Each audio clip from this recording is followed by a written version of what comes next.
There's a debate happening in the lifestyle community right now. Dirty vanillas. People who show up to swinger events but aren't actually swingers. Are they ruining the experience? Are they diluting what it means to be part of this community? Or is the real problem something we've gotten totally wrong about who gets to belong?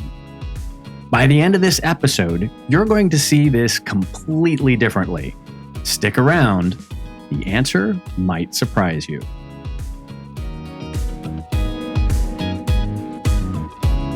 Welcome to Swinger University. I'm Ed. And I'm Phoebe.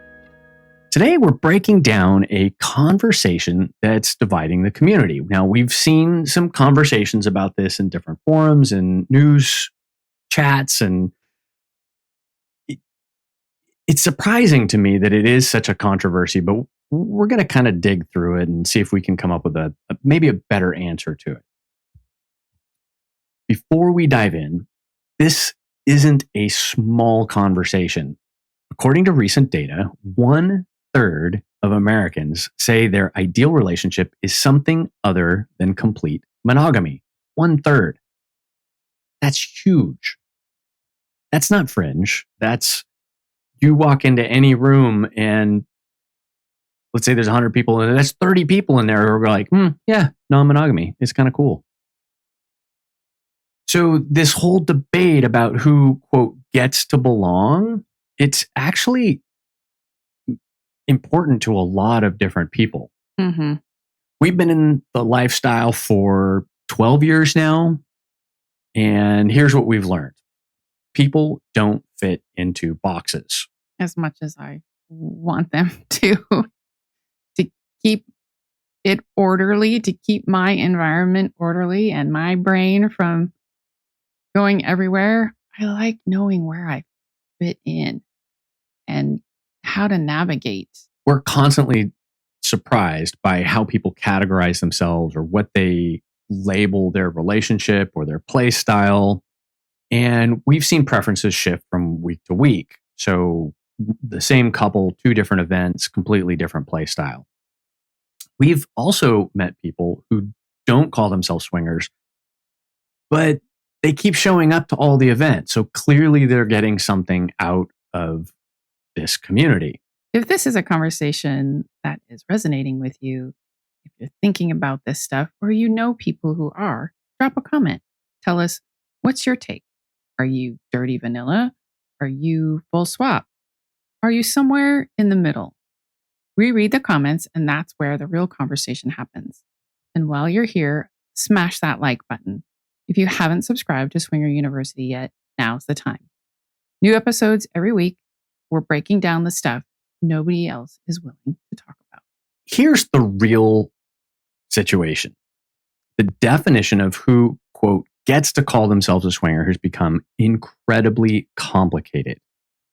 And this debate about dirty vanillas is actually exposing a bigger problem. So let's break down the data and see what it actually tells us. Gen Z, 41% are open to non-monogamous relationships. Breaking that down by age, among 18 to 44-year-old men, only 35% want complete monogamy. 46% want something in between. According to Match, 31% of singles have actually explored consensual non-monogamy. These aren't accidents showing up at events. They're intentionally seeking this out. And that doesn't even include the quote accidents that we keep hearing about in the lifestyle. There are longtime friends, birthday parties involved, lots of drinking. They have a hot tub, which is, as everybody knows, the gateway to swinging. So be careful. Or not. And they accidentally swap or do flirty things, and it becomes just this thing, and they don't know what it is. They don't define it. They just do it. That kind of accidental stumbling into or situational swinging that happens. And I think part of it is that classic definition of swinger. Everybody thinks keys in a bowl at a party back in the 60s. Yeah. Nobody really thinks that it's kind of going on now. They hear about polyamory all the time. That's been pretty popular, and there's tons of TV shows about poly. But it's interesting when in your mind, when you hear the word polyamory, you don't think sex. When you hear swinger, you think sex. Right. It's just a sex party. You're Right. a swinger and you have sex with everybody. That's a tiny part of what swinging is the sex. When someone shows up to an event and says, we're not really swingers. We just like pineapples. I've seen shirts like that too. They might be telling the truth, and they just want to be part of this thing that's going on. And we've been to enough lifestyle parties where they're fun parties. Mhm. And they're not much different from a vanilla social event where Right. everybody's dancing, drinking, socializing. There's an extra room off to the side where people are actually having sex. But other than that, it's just there. So maybe the question isn't, why are vanillas at these events? Maybe it's, why are we gatekeeping who gets to belong? Mm. And that's where this gets interesting. Swinging is messy, as people are. And as a swinger, you will know, if you're active in the community, that there's a spectrum. There's soft swap, full swap, watch but don't play, solo play, only playing with specific people, only playing on specific nights, and only when they're in a specific mood. So it's not black and white. And Right. so even though we have those navigational definitions of soft and full, there's still a spectrum in that as well. How many people on a bed for full swap? Right. Is it just you and the other person completely swapping? Is it separate room? Is it same room? Separate locations? Yeah, it's there's so much. So labels are hard. Labels are hard. And then what are you into that night? You Right. could define yourself as full swap, but then for that evening, you only want to do soft because you want to switch it up. Right.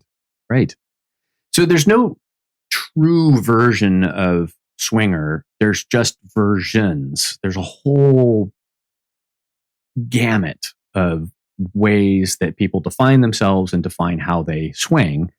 And after 12 years, we still meet couples whose definitions surprise us. We met a couple in Costa Rica who called themselves swinger adjacent. We love that term. I do love so that good. term.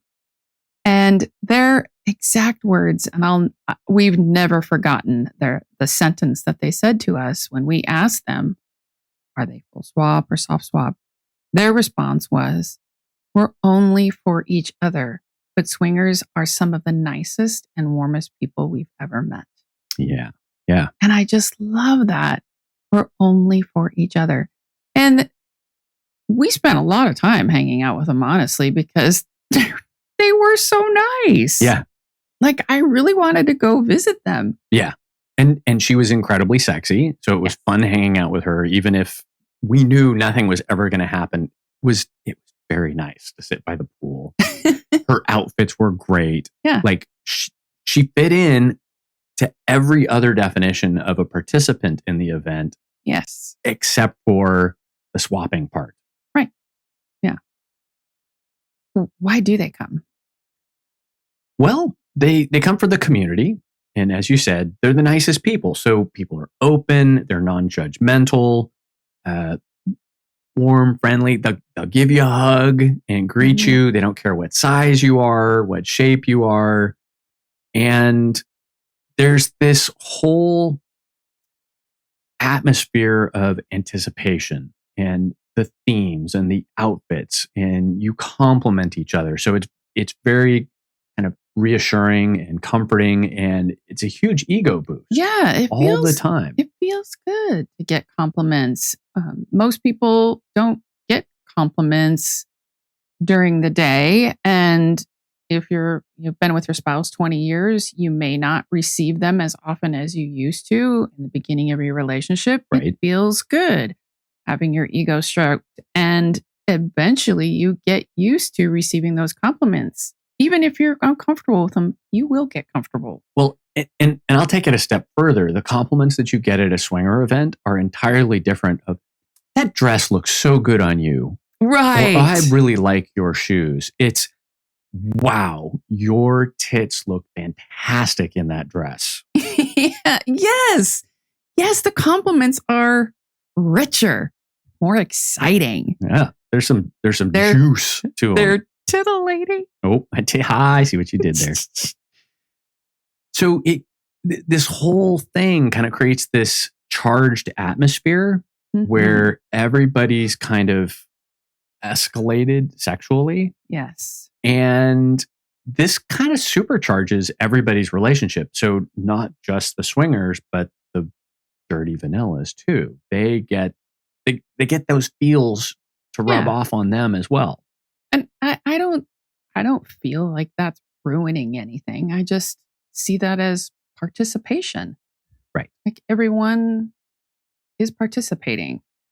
Well, and that's where it comes down to this next kind of aspect to it, which is you literally can't know what a person's play preference is until you talk to them. Right. And so you have to ask. So whether they're vanilla or dirty vanilla or full swap, you still have to have that initial conversation with them. And having that conversation changes from time to time. As we said, people aren't static. You might have a full swap couple that you met at a lifestyle party in June, right? Right. In the middle of summer. And by September, you see them at another house party, and all of a sudden they're taking a break. And then you see them again in November and they're back at it. But then maybe they're not in it the following year. And we've seen this happen on, off, break, stop, start, Yeah. And a lot of times, usually what happens is we see people often for a whole year, maybe a whole year and a half, and then we just don't see them ever again. Yeah. And that gets kind of sad because you get used to seeing them and you enjoy their company and they're gone. Yeah. The other aspect of this is we're all people working on our relationships, and not every relationship is going to have perfect days all the time. Right.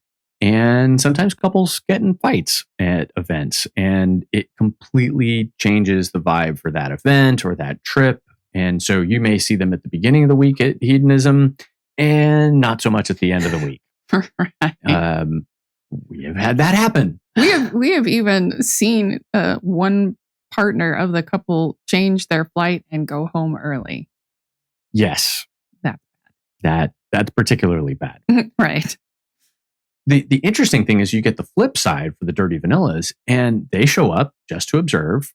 We're just here to observe. We're shy. We're new. Never done this before. Next thing you know, they're in like an 8-person pile up in the middle of the playroom, and you're like, well, okay. Way to just like go for it. I always feel really proud in those moments. I was like, yay, they made it happen. Like it's like witnessing a child walking for the first time, and you're like, yeah, we need a little thing like It's a Good Life. So it's like every time you hear a condom torn open, a swinger gets their wings or something. I don't know what it would be, but so much of this is that people kind of grow into this space. And because it's such a comfortable environment where people don't feel constrained, it lets them be fluid in however they're feeling at that moment. One of the labels that people like in the community or have tried in some of these communities are to use bracelets, color coding. Yes. Or the necklaces on the cruise. We've seen that as well too. Right. And it's supposed to help you identify who's soft, who's full, who's not, whatever, right? Whatever category they decided. They get a little weird. So let's say you walk up to a couple and they've got the green bracelet for full go, right? They're full swap. They have no boundaries. They're like all holes, go for it. But that doesn't apply to every couple. That's not full go for anybody who walks up to them. That's just the general sense of where they're at. Right. And somebody who's maybe soft swap, but and we see this so many times on profiles where it's soft swap, or if the vibe is right, full swap. Yeah. Okay, well then which bracelet do you wear? Right. Right.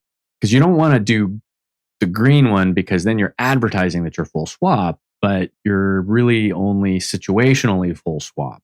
Mm-hmm. It just gets complicated. And then what you end up with is like a pocket full of bracelets. And then you're like, okay, which, honey, how are we feeling tonight? You know, and then you got to put the right one on. We've done that. We've switched bracelets during mid event. Yeah, we have. And I think the downside too with these color coding identifiers is if you get someone that's very focused on only talking with full swap couples, they miss out on these opportunities to really get to know nice people who happen to have, this is like what the star belly sneeches. Right. Yeah, this is a really good example of the Doctor Who story. Dr. Seuss, not Doctor Who, totally different show.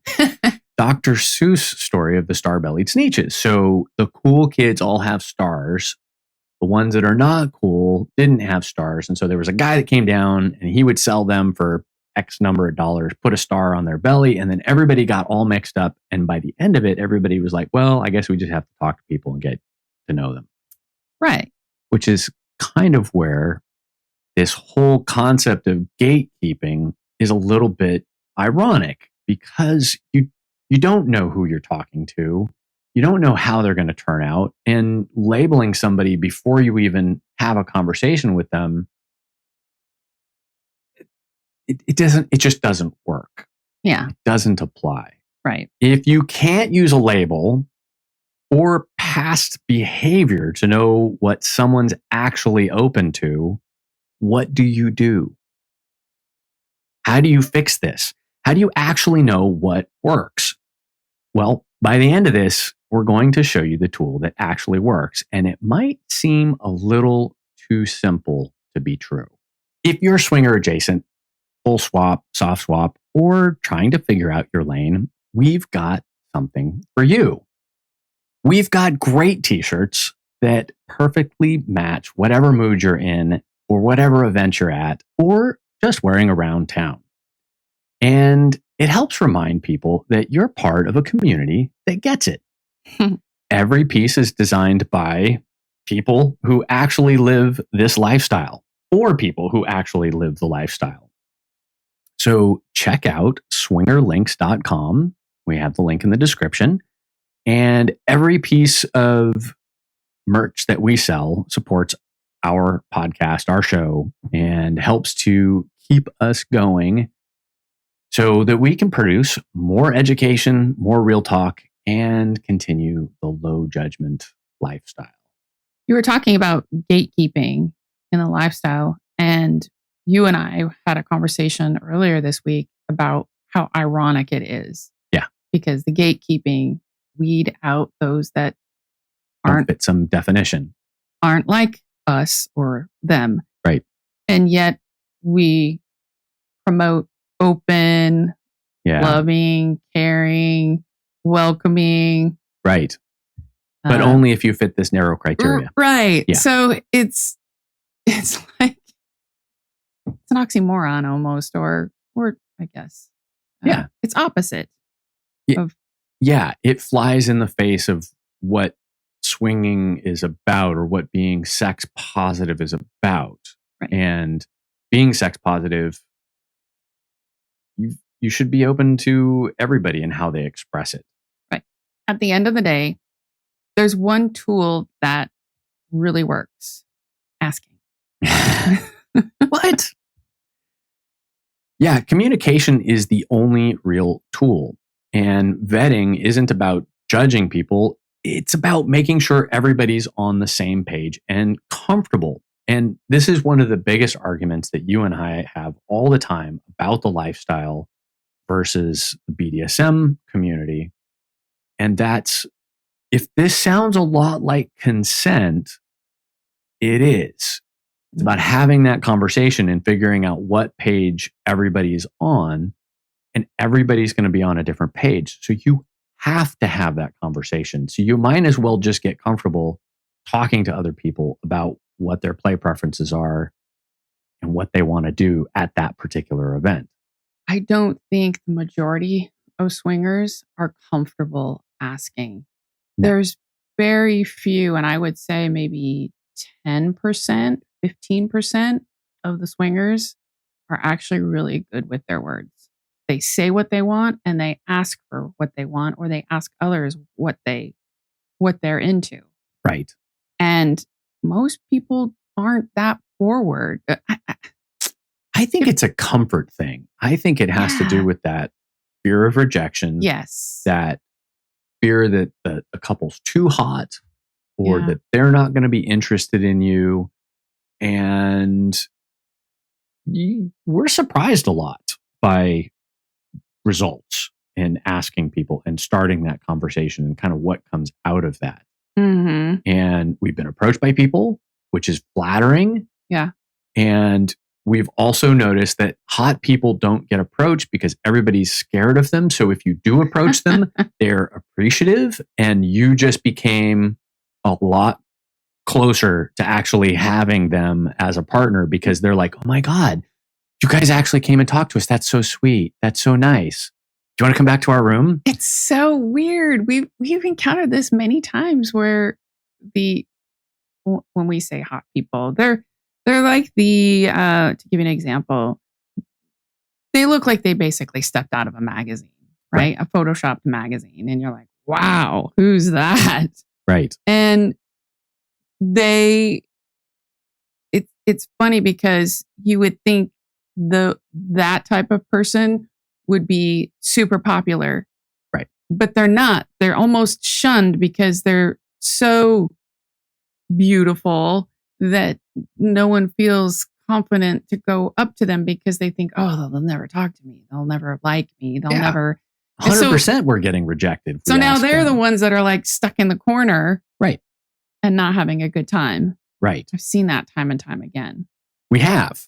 And this is where kind of this whole approach, and we've had episodes where we've talked about this whole thing, but we're going to go into it a little bit more because it's so critical to this conversation, which is there's an opener. So what's an opener?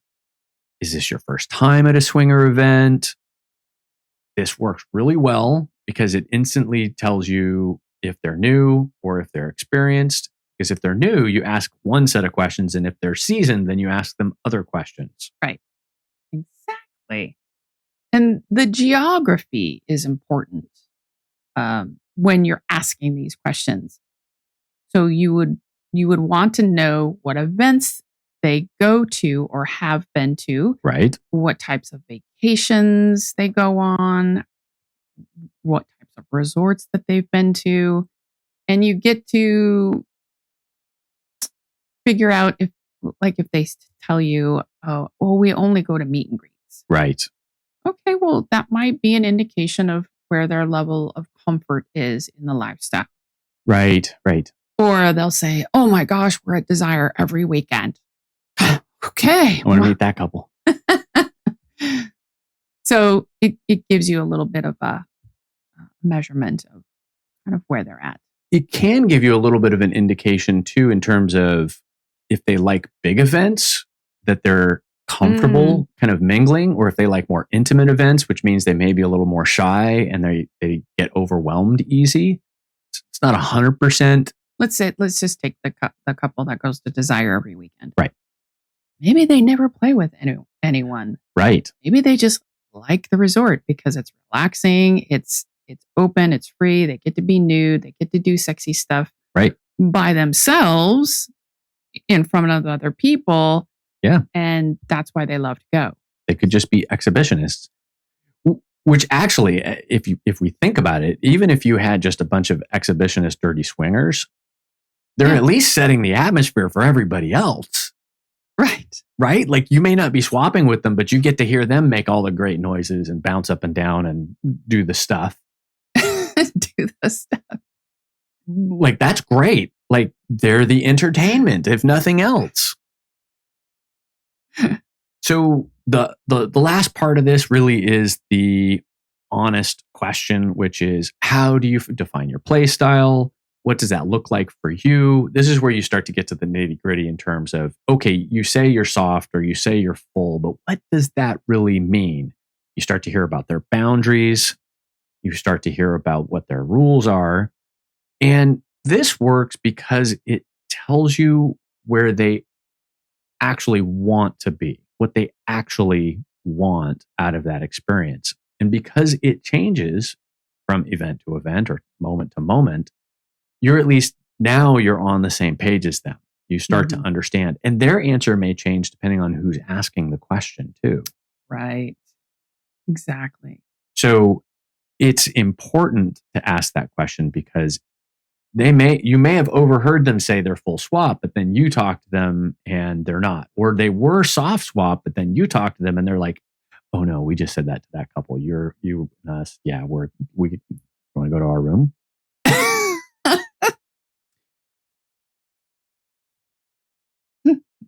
So there's a whole range of answers from we don't play, we just watch, we're exploring. Maybe they don't like playrooms. Maybe they don't like group sittings. Maybe they prefer something that's in a closed room. Or they're full swap and they're ready to go, which has happened to us. So let's talk about what changes when you ask. All right. Because now you've asked, and here's a few examples. Someone assumes you're staff when you're not. Right. Because you're so friendly. Or you gave them a tour at the event and they just assume that you're off limits because you gave them a tour and you're like, oh, no, let me correct that very quickly. Right. Because now they see you differently and don't think that you can play or approachable because staff gets in trouble when they do that. Exactly. Right. The other example would be if a couple assumes everyone at the event is experienced. Right. They're all friends. You get invited to the group and you know that they've been traveling together and they're going to go do this event. And you just assume that they've all slept with one another. Right. Because it's like they're a thing. They're homecoming week every time they're together. So that's not always the case. And it's important to admit that you're new. Right. In these situations too, because people can be very welcoming. Yeah, and it really sets that correct expectations to what's going on. Mm-hmm. Speaking of that, there's also this whole assumption of women in the lifestyle having to be bi, and you can't swing unless you're bi because, of course, the girls have to kick the party off, and so the girls have to make out, and then the guys join. That's not always a thing. Sometimes it's a thing. Sometimes it's not a thing. I actually hate that. I don't like it. Being labeled. Well, yes, and then that pressure that the women have to kick off the party. And yes, I understand we are the brakes and the gas, but side note, some of the parties we've been to that I don't like when hosts do this and they've stopped doing it, where at 10 o'clock you have to do a costume change and everyone has to be in underwear. Right. Lingerie. Right. I don't like doing it. What if I'm not comfortable? What if I'm neurodivergent and I don't want to do that? I want to keep my clothes on because I'm not comfortable. I don't know anybody in the room. Right. That can be really awkward.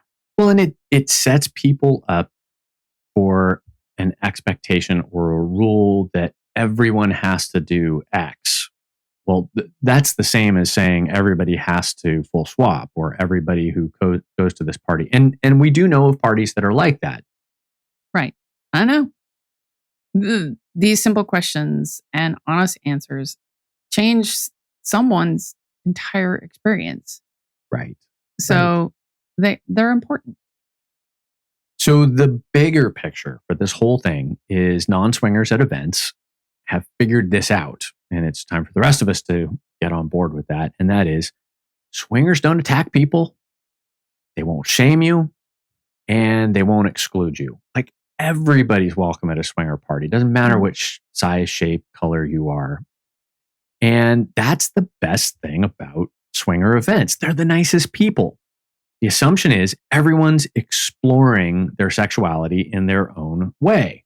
So it may not be your way, but they're out there exploring for sure. They're pushing boundaries. They're trying new things. They're not lights off missionary, right? Like they want to be in a sexy environment. So like embrace that. Although I have seen lights off missionary at a swinger party. Well, sometimes missionaries. I like missionary personally, but that's the stereotype. Right. So instead of gatekeeping, how do we keep this vibe going? Like, how do we keep this free, open environment where everybody's having a good time? Right. How do we stay curious and stop being judgmental? Yeah. You have to approach it with a different mindset. Be direct about what you want. You learn to be comfortable selling yourself. That comes with time. Yep.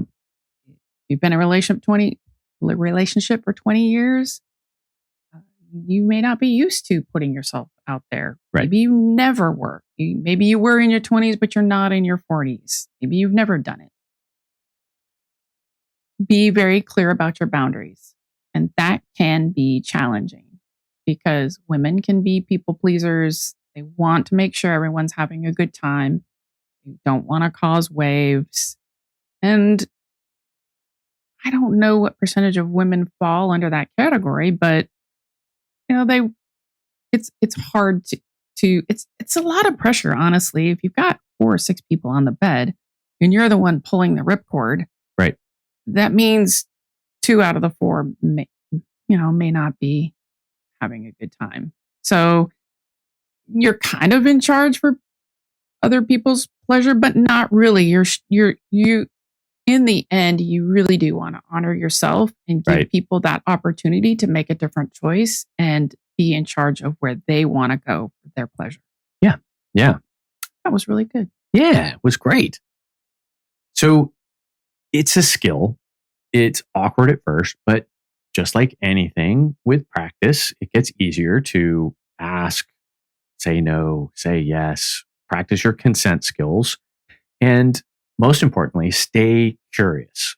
Stay curious to find out why those dirty vanillas are at the event. What drove them to this? What's their backstory? They've got a great story because clearly they're at the right place. Right. So they got there for a reason. And then once you get that, it kind of changes how you move through this space. If you've got that curious mindset, if you've got that sex positive mindset, we think you're going to have a better time. We think it's less about the goal and more about the journey. It's not about getting laid. It's about having a great time and probably getting laid. The real takeaway is that you literally cannot know someone's full story without having a conversation. And that's actually beautiful. It means there's always room for connection, surprise, and people to show up in their full selves. Here's the thing. Creating this content is real, unfiltered, and honest conversations about ethical non-monogamy.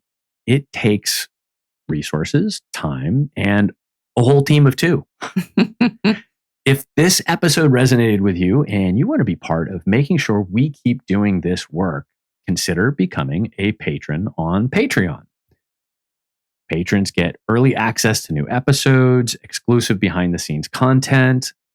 We do live Q&As where we dig deeper into community questions. We have a Discord where you can have conversations away from the dirty vanillas because all the patrons are in there having those great conversations. We have sexy photos. And we tell sexy stories. Oh, yes. Stuff that we can't say or talk about here on YouTube or on the podcast. Right. So join us and become part of what Swinger University is building. This community is only as strong as the people who invest in it. And if you are curious to joining, follow the links. And we've got those in the description. And if you can remember, it's swingerlinks.com. In closing, we opened with asking, are dirty vanillas ruining swinging? And the real answer is it's not about that at all. Swinging isn't a definition. Swinging isn't about a definition. It's not about who gets to use the label. It's about community. People showing up authentically, however that looks. They deserve to be accepted. Some play with multiple partners. Some don't play at all, but love the energy. Some are exploring. Some know exactly what they want. All of them belong. The only thing that matters is communication, asking, staying curious instead of being judgmental. That's the real skill. Whether you're a true swinger, swinger adjacent, or just someone who loves real open spaces, you get to be here. The community is stronger because you are part of it. You can leave comments on our website, swingeruniversity.com. You can call us and leave us a voicemail at 916-538-0482, or on our website on the contact page, you can leave us a little 90-second message, which is super anonymous, and we get to hear your voice, and it's fun for us. So until next time, keep it sexy, keep learning, and keep growing. We did that out of order. But Yes, we're having we did. fun doing it.